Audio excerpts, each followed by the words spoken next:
Olá, eu sou a professora Mariana Dias e hoje nós vamos falar das relações de trabalho, especificamente de tipos de relação de trabalho versus a CLT. A CLT, como nós sabemos, é a consolidação das leis do trabalho. Ela foi um decreto-lei assinado pelo presidente à época Getúlio Vargas em 1943 e de lá para cá ela veio sofrendo algumas alterações, algumas leis foram a complementando. Mas a maior mudança que a gente observa foi realmente no ano de 2017 com a reforma trabalhista, que é a lei número 13.467 de 2017. Quem assinou essa lei foi o presidente à época, Michel Temer. E aí trouxe algumas novidades nas relações de trabalho. E eu vou te trazer duas relações hoje aqui.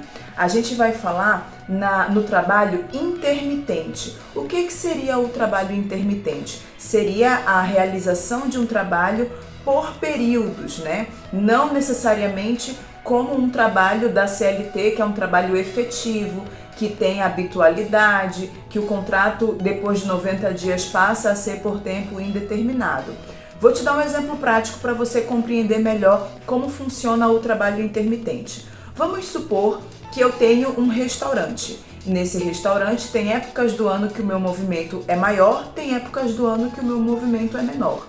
Nessa época do ano que o meu movimento é maior, a partir agora do contrato intermitente, eu posso fazer a convocação de profissionais, né, garçons ou garçonetes, para complementar o meu quadro de funcionários.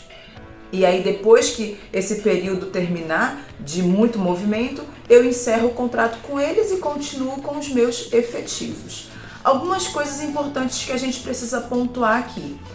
O garçom ou a garçonete desse contrato intermitente, ele necessariamente precisa ter o mesmo salário base do meu garçom efetivo. Então, se o meu garçom efetivo recebe como salário base R$ 1.200, necessariamente o meu garçom ou garçonete do contrato intermitente também precisa ter o mesmo salário de R$ 1.200. Ele não poderia receber, por exemplo, um salário mínimo, sendo abaixo desse valor que o meu garçom efetivo já recebe.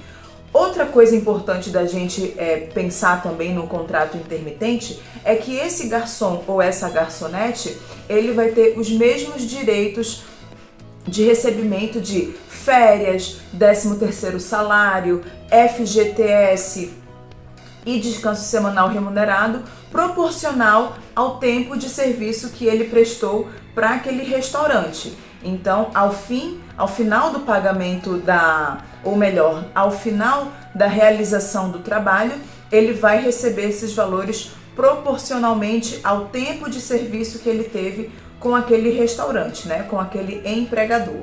Outra novidade que a reforma trabalhista trouxe foi a regulamentação do trabalho pessoa jurídica.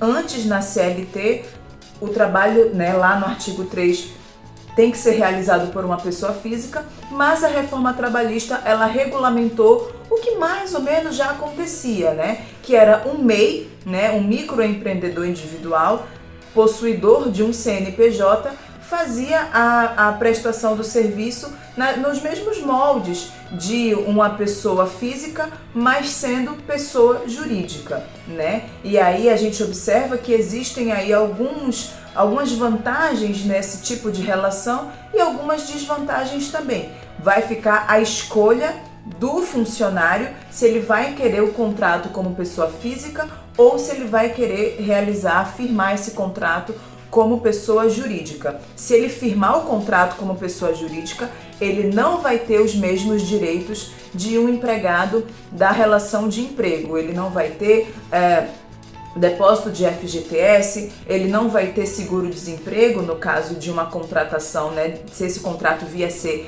encerrado, e ele não vai ter também depósito de INSS pelo empregador. O empregador não vai fazer esse desconto também. Cada um vai fazer a escolha de qual vai ser a sua melhor contratação. Essas são algumas diferenças básicas entre essas novas modalidades de trabalho e a CLT.